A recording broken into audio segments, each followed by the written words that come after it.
আমার কথা শুনিস তুই? গিট মেরে রাখার চেষ্টা করি রে মা, ও এমন পাতা কুকুর বেটা, ও গিট খুলে দিয়ে বেরিয়ে চলে যায়, তুই জানিস না ওকে? তাই আবার যাই লাইলো, তোর শ্বশুর পাতা কুকুর বেটাকে আমি গিট মেরে রাখিনি? হ্যাঁ, ওকে সায়ার তলায় ভরে রেখে দিয়েছি আমি, যা বলবো তাই শুনবে। আর তুই আমার মেয়ে হয়ে তুই পাচ্ছিস না।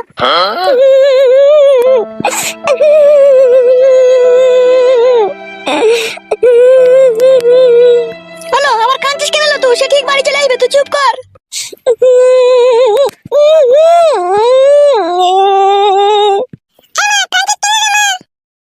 মেয়ে তোর বাবা পানি নিয়ে নেবে বাড়ি থেকে, সেই জন্য তোর মা কাঁদছে।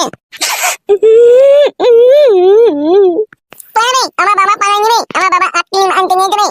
বল আনতে নিয়েছে তোর বাবা, আইসক্রিম আনতে নিয়েছে তোর বাবা, হল আনবে দেখবি। না না না মামু, বাবা নিয়ে ওই দোকানে আমার নেবে না।